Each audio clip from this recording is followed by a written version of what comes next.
Hello, everyone. I'm Dr. Foojan Zeine, and welcome to the Inner Voice Show, part of the Evolving Mind series in the Togetherness Media. This is a show about what matters most in our life, our mind, our thoughts, our feelings, actions, relationships, and our fulfillment in this beautiful journey of life. In this show, I'll bring you Dr. Babak Kateb. He's a neuroscientist with more than 20 years of research experience, and he's the founder of the Society for Brain Mapping and Therapeutics. Today, we'll be talking about his latest research on COVID-19, a review of the 21st century pandemic from etiology to neuropsychiatric implication. We will talk about the ways to prevent getting infected, to what to do if you are, and much more. Then I'll bring you Thalma Lobel. She's an internationally recognized psychologist. She's an author and the expert on human behavior. Today, we'll be talking about her latest book, Whatever Works, the small cues that make a surprising difference in our success at work and how to create a happier office. We will be talking about matters that you never thought really mattered, and yet they're so significant in your productivity and fulfillment of life, and especially now that many of us work from home. These little things that really help you to feel good about yourself and be productive and successful. I love hearing from you. Connect with me through my website, Foojan.com, and follow my social media and message me with your comments and topics of interest. I'd love to hear from you. But first, here's the tip of the week. Today, I'd like to talk about um, people who really sit in your heart and leave an amazing footprint by just who they are.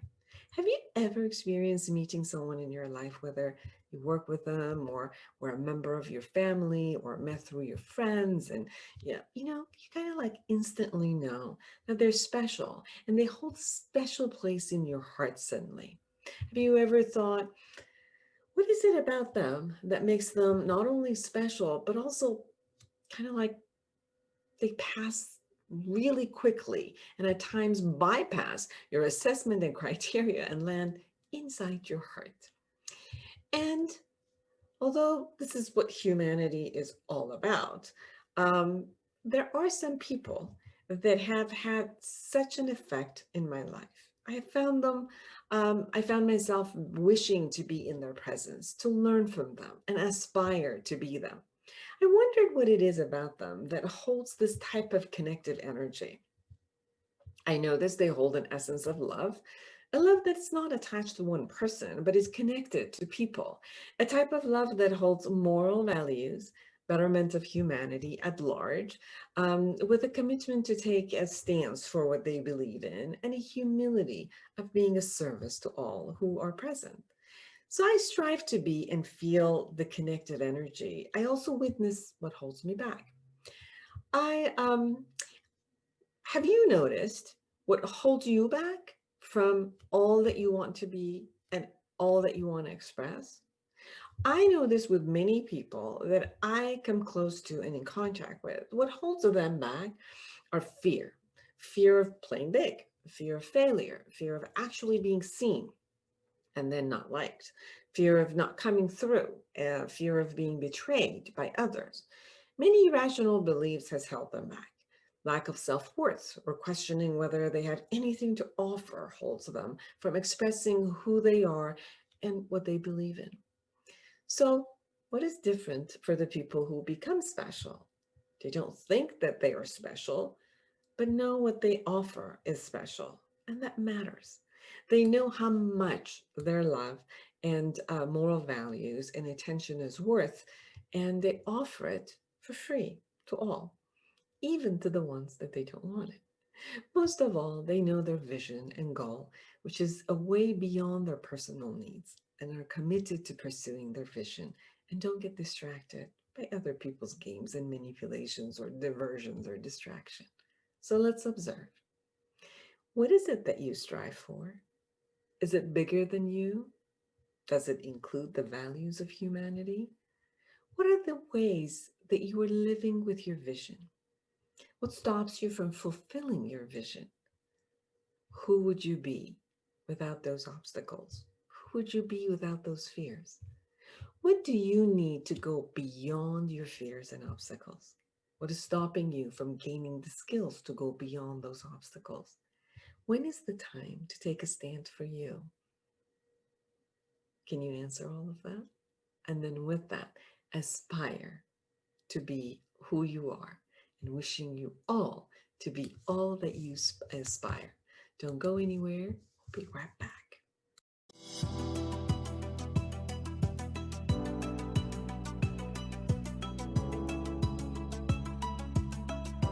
Welcome back, everyone. I'm Dr. Foojan Zeine, and I'm so excited to have Dr. Babak Kateb with us. He's the neuroscientist with more than 20 years of research experience.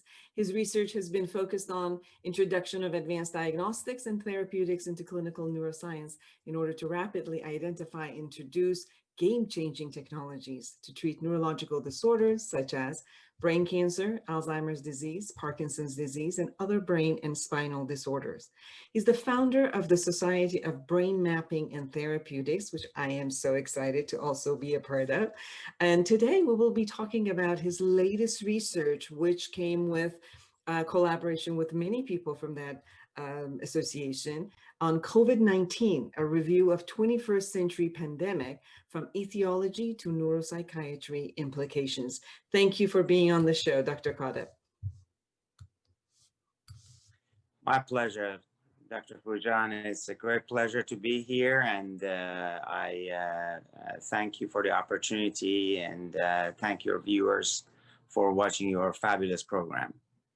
Dr. Kateb, we're going into the second wave all over the world again. So I know that based on your latest research, you've really looked at all aspects of this matter, not only symptomology, but also the latest medications, even mental health aspect, nutritional aspect, and now, medication and vaccination. Can you share with us the latest that you know? Sure. Actually, we spent about 7 months putting together the most comprehensive review yet published in Journal of Alzheimer's Disease about COVID-19. As you may know, most journals have limitations on number of tables and pictures and references and number of words. So in this case, we were grateful to Journal of Alzheimer's Disease that they did not have those limitations, therefore allowed us to basically review over 1,000 papers, reference about 425 of them, and have tables and the images to basically convey where the vaccine and therapeutics trials are.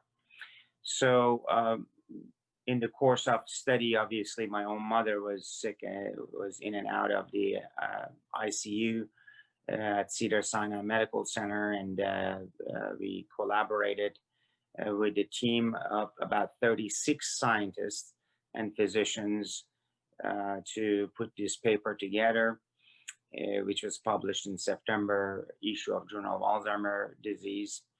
And basically, we identified, series of major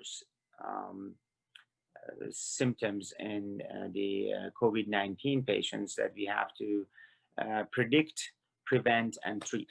So in this paper, we talk about obviously ARDS, and which is basically acute respiratory disease syndrome, and cytokine storm, and basically acute coagulable state and hypercoagulable state, as well as sepsis, acute hypervoluminous state, and also the autonomic dysfunction. So as physicians, if we know all these steps, we could actually prevent or predict and try to prevent or treat them. So I think this paper will help our colleagues to come to the speed um, on these aspects. Now, we also talked about treatments, including drugs like remdesivir and Avigan, which are RNA-dependent RNA polymerase inhibitors and shown to be very productive. Um, we also talked about the monoclonal antibody in this paper, as well as a new generation of nanosensors that could actually potentially be used for diagnostics of COVID-19. So, but we also talked about the importance of educating public properly, because we are getting waves of misinformation, and unfortunately, the White House has been miserable in their messaging. So it's not really helping people to understand where we are with the disease and the treatments of it, which has been, improved from the first months of the disease in New York. But bottom line is that in last 8 months or more, many new diagnostics and therapeutics are being investigated, and I think we finished the paper on a positive note that we should be optimistic about upcoming vaccines and treatments. Beautiful. I know that there's a lot of myths about it, and maybe we could open up some of the myths. First of all, it is shown that it is an airborne disease, right? It is airborne, and that's why wearing masks and being kind of separated with each other and not necessarily being under the same roof helps with this, and it's happening all over the world. And we're seeing that although they relaxed a little bit in the European countries, that after the summer going around and opening up, they're getting the second wave really highly. So is that accurate? And can you share a little bit about the concept of how people can protect themselves within people getting tired of this and wanting to go back to work and their social gatherings, but also we're getting into the winter months, which the regular cold and season flu and all of them is going to be showing up. How can they protect themselves from getting COVID? Obviously, the viral particles are nanoscale, very, very small, thousands of times smaller than the crosshair. So, so that will allow the virus to aerosolize, basically just spread, kind of into the air. And depending on the basically motions of air molecule, it can stay in the air, up in the air for a long time. So, if you look at the data that came out of Johns Hopkins, which was published in Statica, one of the prestigious journals of statistics, it shows that US is number 9 on basically death per capita. And countries like Japan, who have done a marvelous job of controlling COVID-19, they rank 113 off of 150 countries. China itself ranked 134. Well, some would argue that China did not report their numbers properly, but I would say Japan has been very honest with their numbers. So let's use Japan as an example, and how they have actually kind of put a lid on this pandemic. Obviously, Avigan helped them, which is an RNA-dependent RNA polymerase inhibitor like remdesivir. But also Japanese culture is as such that when the government says, well, so physically distance yourself, put a mask on, everybody just put their mask on. There's no argument about masking, and that's part of their culture. So we went through whole argument of hydroxychloroquine and how could hydroxychloroquine prevent COVID-19. And then we saw that President Trump did not get hydroxychloroquine as part of his treatment. Despite of the fact he was saying that he was taking hydroxychloroquine, he got COVID-19. So his case is a great case study that shows this drug was kind of hyped for whatever reason and was not used on president himself. Or if he was using it, it really didn't help him to not get it. So I think the messaging of the White House has been truly miserable. And to say that, don't be afraid of COVID-19, of course, you should not be afraid of any type of disease in your life. You've got to move on with your life and live your life. But at the same time, you can't just be cavalier about it, as Dr. Fauci said that. So I think President Trump's approach to this issue has been misleading and getting himself involved in promotion of a drug that didn't help him to get COVID-19, do not get COVID-19. And after he got the COVID-19, they didn't even use that drug, is one of the examples of how this administration has failed American public. Now, that's in the messaging. Coming back to our ranking, death per capita, we are number 9, Japan all the way down, 113. So comparing Japan to US, I think shows that we have not been able to control this pandemic, just based on the statistics and numbers.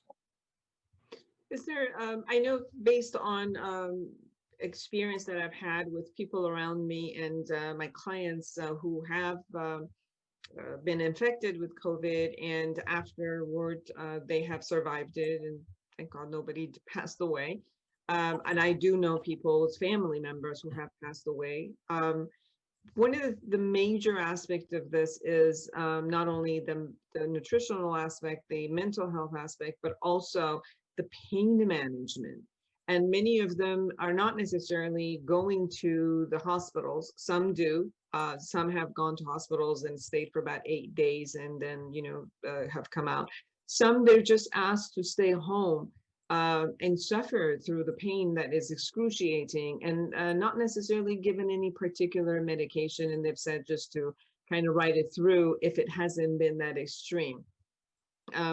What is your knowledge about the way that people have been treated as they go through the different aspects or the different, let's say, intensity or the chronicness of the illness? And what is it that they can do for themselves when they get infected and they know that they get infected? They've been tested, let's say. So I think, obviously each case is different. So I refer your viewers to their primary care physician to work closely with them. And I encourage your viewers to notify their primary care physician as soon as they find out that they are COVID-19 positive. And then also, I encourage them to monitor their blood oxygenation and temperature. Again, those are decisions to be made between the primary care physicians, because each individual is going to have, kind of pre-existing conditions or not. And that the decision of going to ER or staying at home, it really depends on such variables. But I mean, I think again, taking the case of President Trump, um, average Americans don't get to be transferred with helicopter to the military, top military facility to be treated with top of the line treatment that are currently uh, um, basically under um, investigation and clinical trials. So for him to say that this was a blessing in disguise, it just really, um, just really irresponsible. So I think we have to be vigilant about COVID-19. Uh, yes, there are treatments, there are better cares, and then there are vaccines coming up. But at the same time, we have to educate ourselves based on published and peer-reviewed studies, talk to our primary care physicians, uh, get the data that is filtered based on good science and medicine, and act based on that, not based on kind of which party is talking about what. You know, as we all know, putting a mask on is very uncomfortable, even for my colleagues who are doctors. Um, but it is a very kind of easy, cheap, and necessary step to be taken to avoid um, basically um, contracting this disease. So there are steps we can take to prevent it, physically distance ourselves, and also basically put a mask on. Um, but at the same time, we have to kind of make sure that we are not politicizing this pandemic.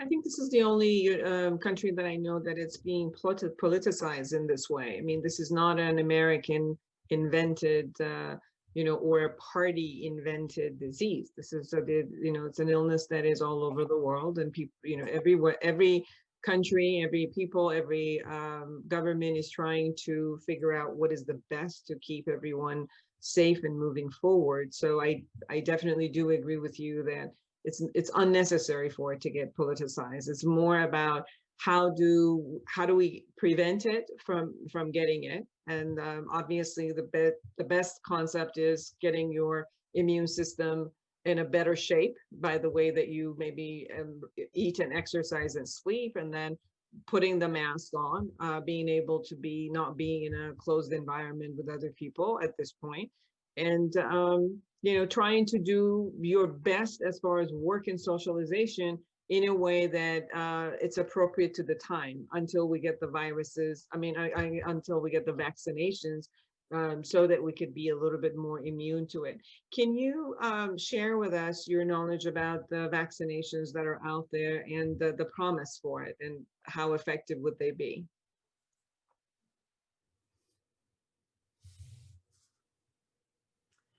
I think in our paper, we reviewed many of those vaccinations. I highly recommend that your viewers could get the paper. We can put a link on your website about the paper.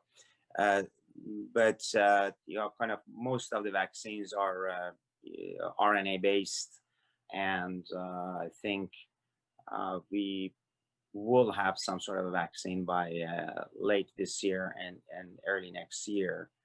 Now, how the distribution of that going to work, that really depends on the competency of American government. But I also want to bring something here, and that's incompetency of the WHO.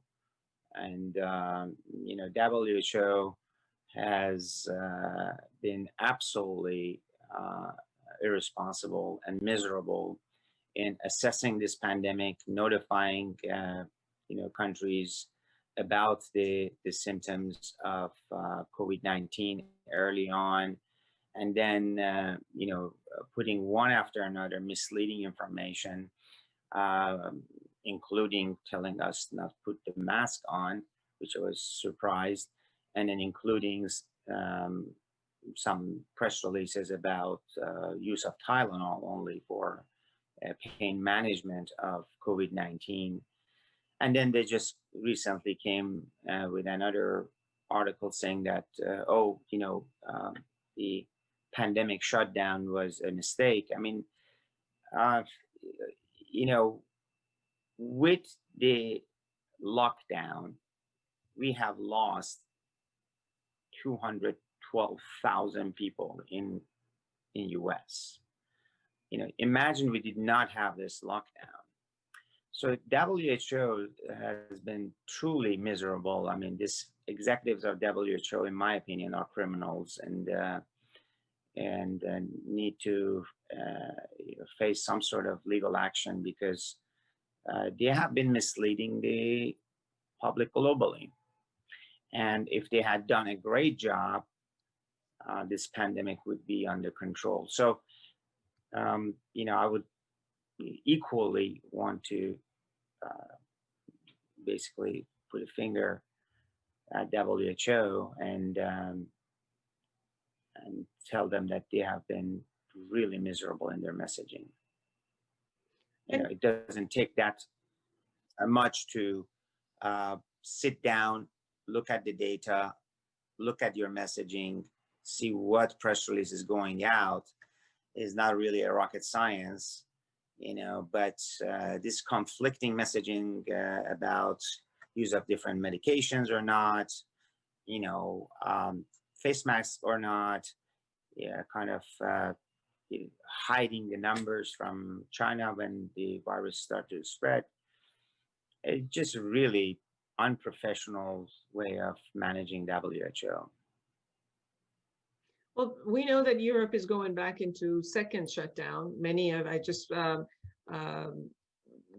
We are going to speak with an Israeli psychologist who lives in Tel Aviv right now, and she just said that they're going through the second shutdown.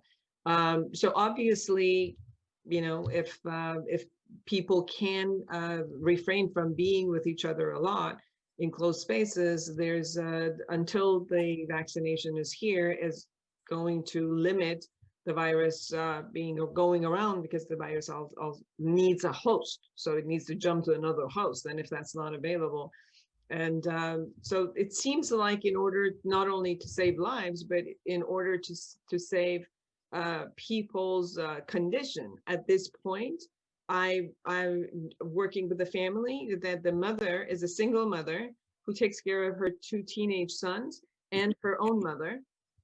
She got COVID. She's in the hospital. Her own mother is in the hospital, and very chronic. And two boys are at the house alone because there's nobody who can go there because the son also has COVID.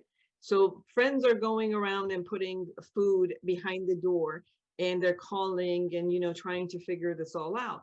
But it's devastating for families when they get this. So it's not about they're coming out of the hospital, they didn't die, but the disruption that happens in the family system while they're going through the disease, it's also harsh. It's not just, okay, if you didn't die, all right, oh well, you survived it, it's okay.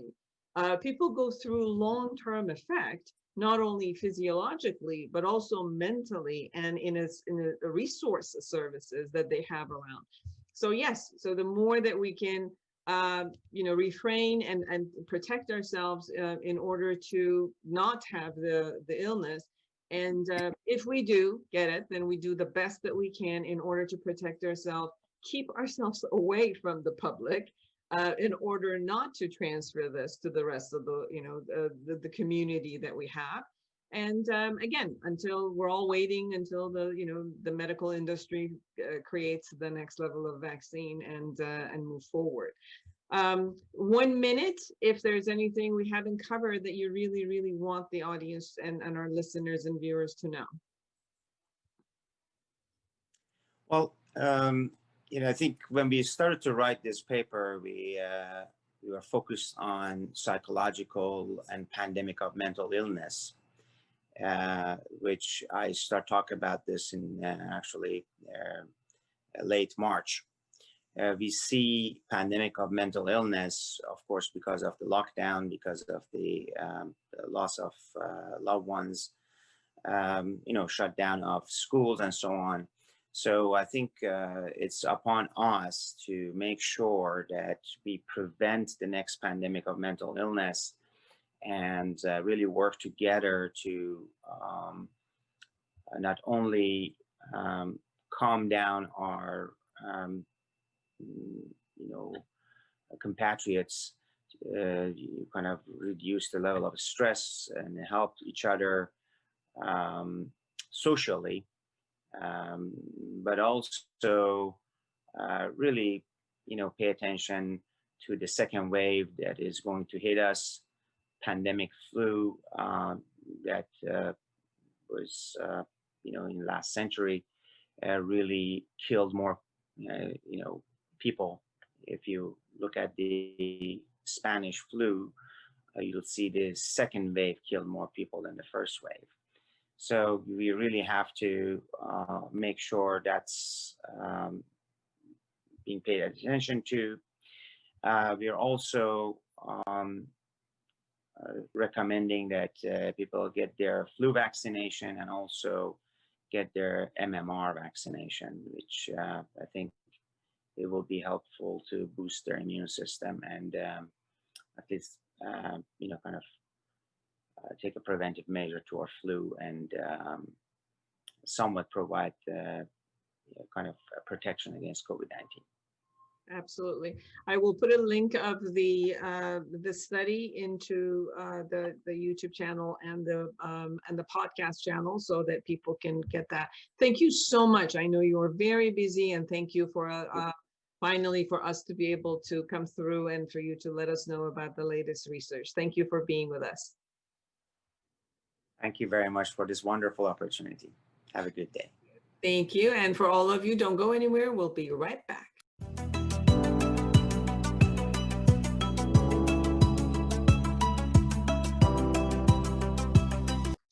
Hello, I'm Dr. Foojan Zeine, and I'm a psychotherapist and a life coach. If you are experiencing anxiety, depression, loneliness, isolation, fear of what's going on with all that's going on in the globe with the coronavirus, what's going to happen to you if you've lost your job and you have a lot of anxiety and you don't know what's going to happen to you and your family, if your kids are at home and you're not used to it and you have no idea how to handle them, if you're working from home and all the structures have changed and you don't really know how to concentrate and restructure and motivate yourself, I'm here for you. Call me and let's have online therapy for anyone who's in California and online coaching for anyone who's in the world. Go to my website, foojan.com, Foojan.com, and let me be a support to you through online therapy and coaching. I'll be looking forward to hearing from you and being a support to you.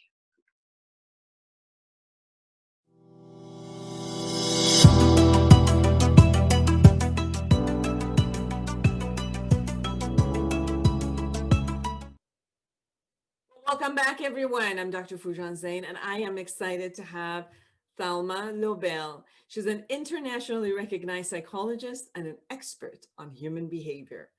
She's a former chair of the School of Psychological Sciences at Tel Aviv University and the director of the Adler Center for Child Development and Psychotherapy. She's been a visiting professor at Harvard University and a visiting scholar at Tufts University and the University of San Diego and New York University. Her previous book, Sensation, The New Science of Physical Intelligence, was published in 15 countries. Today, we will be talking about her new book, Whatever Works, the small cues that make a surprising difference in our success at work and how to create a happier office. Welcome to the show, Thalma. Thank you. I'm very pleased to be here. Well, thank you for being here from across the oceans. You are actually in Tel Aviv right now. Right. I'm sitting in Tel Aviv. You see technology. We can talk wherever we are. Yeah. So I think that your book is really needed today, because as I was going through your book and looking at how people really needed to see about all of these different types of matters around them, whether it was their environment or the temperature and lighting, and we'll go through it. And I'd want everybody to know that it's first when I started looking at the book, and I thought, oh, it's just psychological concept, but it's beyond that. It's much more than that. You bring specific research for every one of these aspects, and you really land how each one of these particular and little concepts that we take it for granted means so much for our productivity and our well-being and our emotional well-being. But more than any time now, since the world of work has changed and most of us work from home, everything has changed. So it's beautiful. It's the right time for this book to be out. What made you want to write this book? Because obviously you're a psychologist and you work, but then you brought it into work, which is 8 to 10 hours, sometimes 12 hours of people's world is actually at work. So what made you want to write this book about people and their work? Well, as you said, all my life, professional life, I'm a professor of psychology, writing papers in professional journals, which are very good and very important. But I always wanted to write for the general audience, with always based on science and on studies, but that will have takeaways for everybody, not only for professional psychologists who read these professional journals.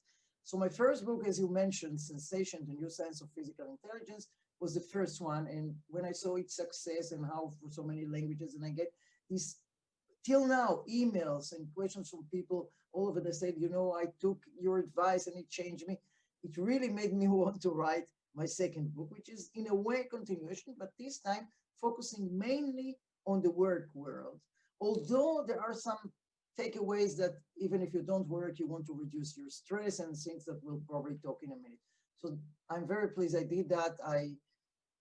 I'll write another book for the general audience. I really feel that I enjoy it more than the professional journals that I wrote all my life, a professional life.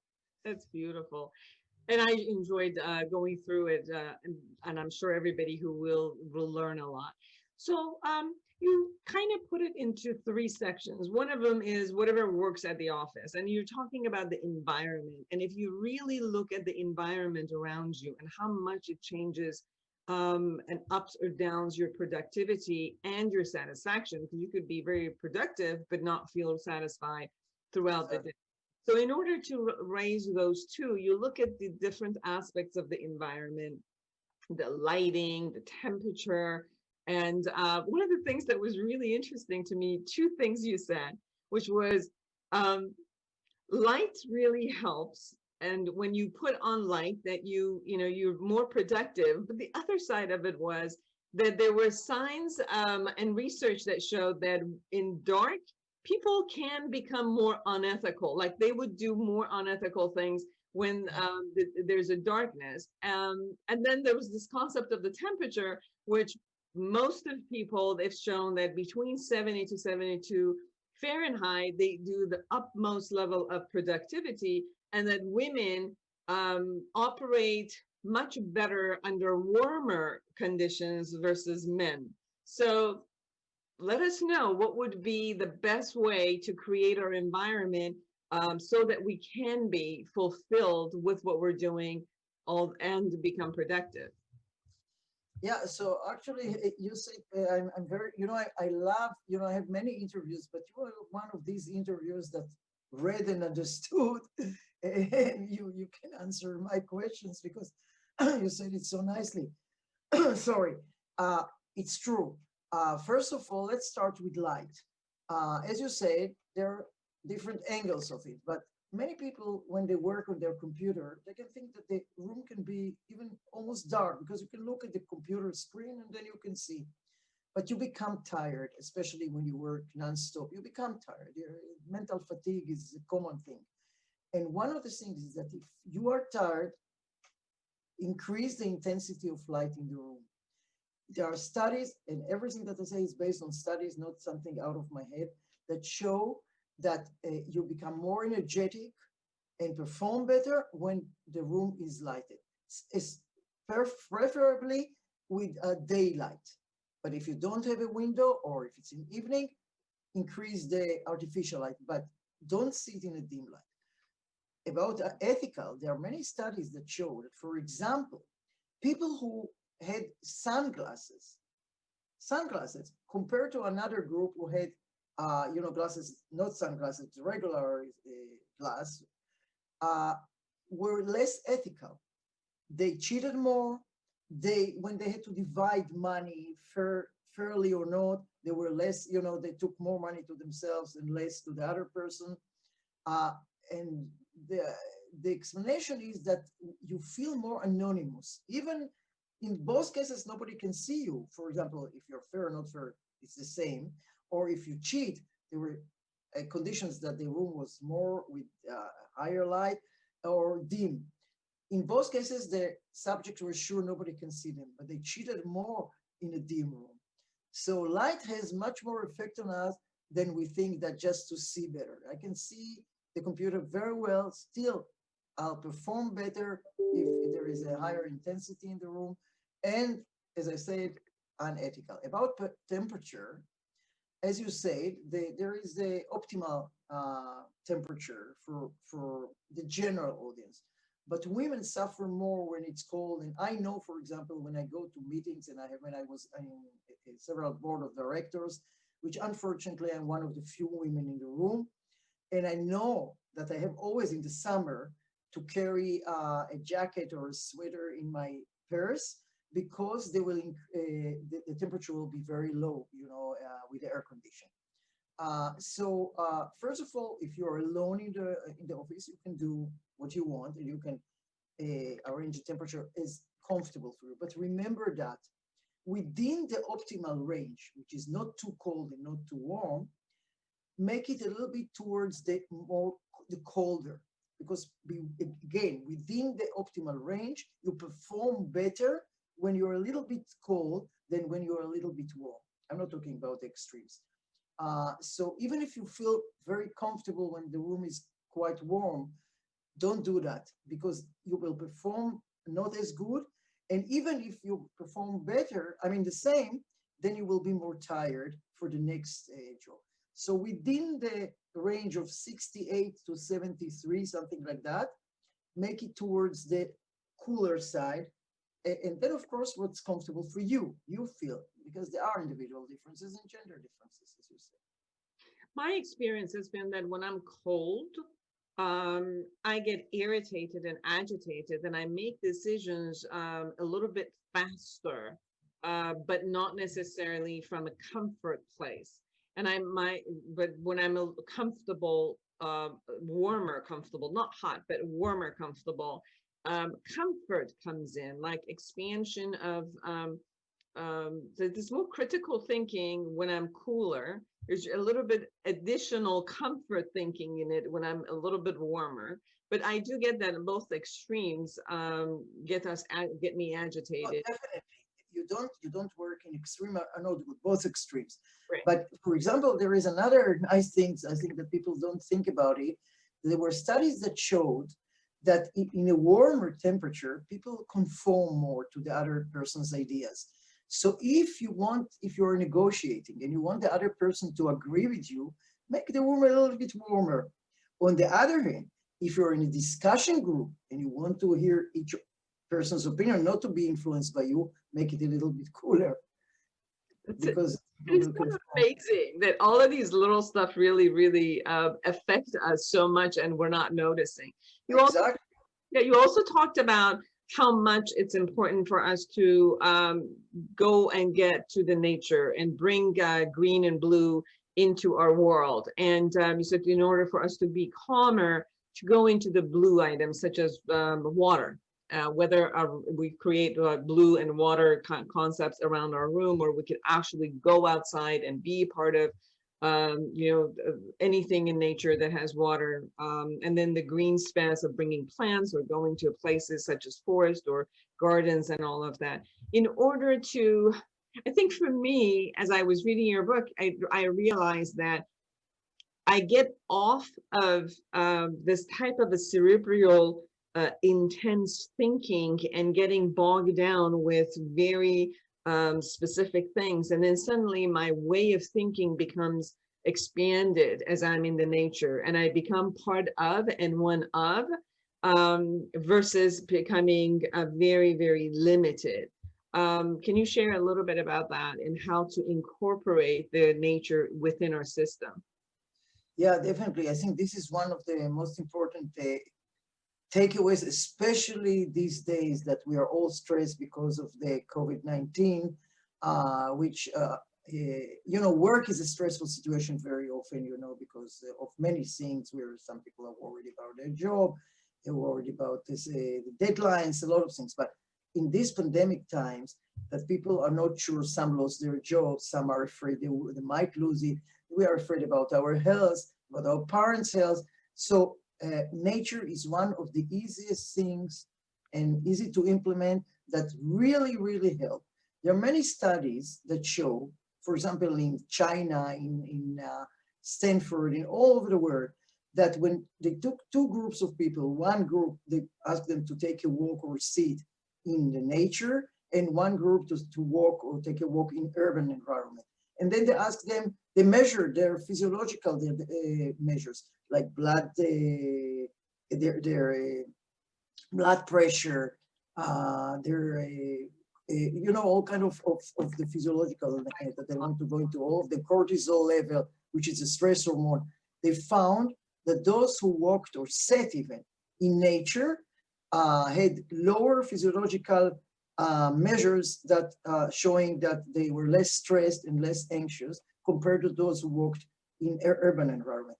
Also, it didn't only influence their stress, but it also influenced their performance. For example, after they came back, they gave them some cognitive tasks. Those who took a walk in nature performed better in cognitive tasks than those who took a walk in urban environment. So it's good to take a walk, to take a break, but if you can do it in nature, I want to add that some people can tell me, listen, I don't have a forest near my home or my office.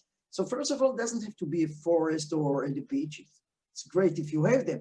You can go to a park or to the yard and look at flowers and trees. That's great too. But you can bring also plants into the office if you can. But go out if you can, take a break, even a short one. Two things.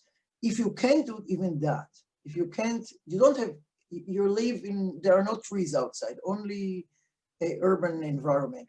And you don't have time to go out. That can be too. Take few minutes even and look at photos of nature. You can look it on the screen or you can hang in your office. You can listen to nature voices like water or birds. These are all proven to influence you to perform better and to reduce your stress.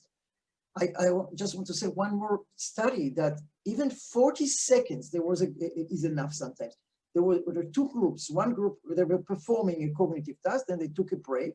And for 40 minutes, one group looked at the roof, which was green, and another group looked at the roof, which was all concrete. Then they had to continue their cognitive task. Those who looked for 40 seconds at the green roof performed better. So what I'm saying is if you have the time, go even for half an hour, preferably to nature. It doesn't have to be forest, but nature.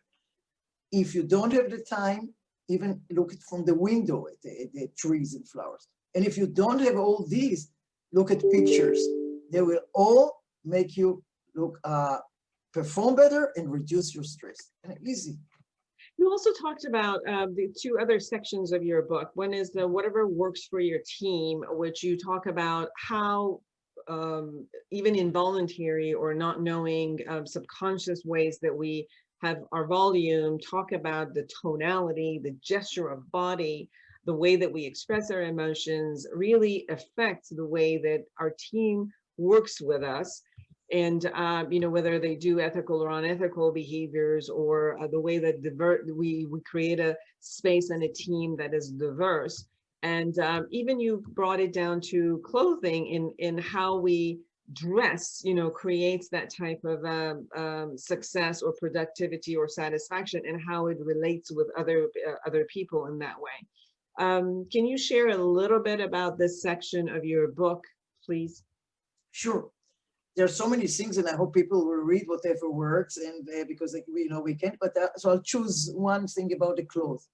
We all know that the way we are dressed unfortunately, but it influences the way we are perceived by others. This we know, and especially in the case of women who were dressed a little bit more provocatively, not too much, but one more button open, or the dress was a little bit shorter, were perceived as less effective managers, for example, and things like that. So we know that.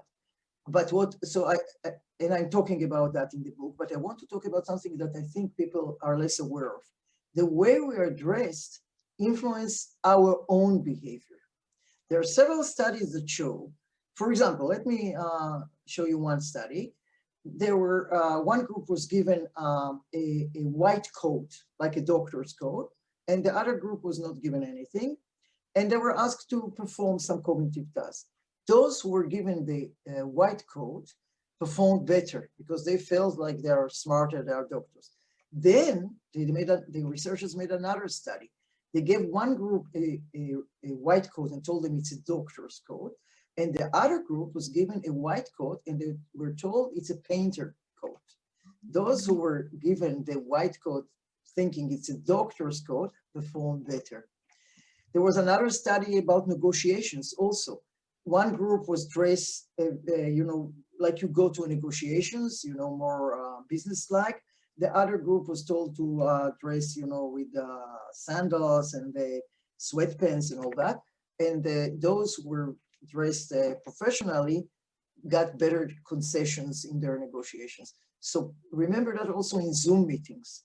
Even if you see only my upper part, don't sit with your underwear, not only because people might look because you get up, but because it might influence, especially if you go to an interview via Zoom or important negotiations, and you're sure nobody can see that part. Dress as if you go to the interview, because it will influence the way you behave. Great. I think it's important. We only have like 2 minutes, and I really want us to also converse about the third section of your book, which says whatever works for you. And you talk about technology use, and you know, if you're listening to things and the way that you create order around you and your creativity. The world has changed, so we are constantly using the technology, whether our this type of technology of Zoom and Google, you know, the things that we could see each other and converse. We conduct meetings this way. We don't even meet people half at a time face to face anymore. We conduct interviews this way. And the other side of it is our phones and social media constantly coming at us. You know, the minute we want to concentrate on something, this thing is giving us notification. And also, as far as work, you know, people now check your social media about your character. So what you put on social media is also very important, because it shows who you are for the rest of the world as who you are also at work. Can you share a little bit within a, you know, 1 minute so that we could definitely cover it? This is very important for people to know. Okay, So since I have only 1 minute, so in the book, I'm writing, as you said, about creativity separately, about a phone. But let me just say one thing about the phone. There are studies that showed that even when the phone was on the desk, turned off, people who had that phone turned off on the desk performed worse than people who were told to leave the phone in another room. So my first takeaway, if you're focusing on something, you're concentrating on something important, take the phone and put it in another room, especially if you work at home, it's very easy to do that. Don't say, I'm not looking at it, or I turned it off. It still disturbs you when it's turned off. And about creativity, if there's another minute, There are many tips like look at the blue color or green color, doodle. I have many, many tips in the books that really are easy and were proven to increase your creativity. So Everyone, Thalma, Lobel, whatever works, the small cues that make a surprising difference in our success at work and how to create a happier office. You can find Thalma at thalmalobel.com. And I really enjoyed our conversation. I really enjoyed the book. And thank you for joining us. thank you very much. I really enjoyed the interview, and I hope people will read more in the book and see so many more takeaways. Absolutely. I think it's a fantastic book, and it gives you a lot of new nuances about things you never thought about and how important they are for your productivity and fulfillment in life altogether. And thank you everyone for being with us, for listening with your heart with us, and create an amazing life for yourself and everyone around you. And until next time.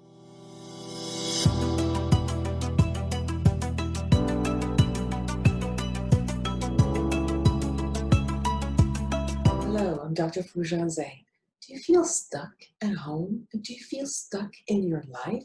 Well, don't you wish that you could just take your hand across the nightstand and hit the life reset button? Well, I've got news for you.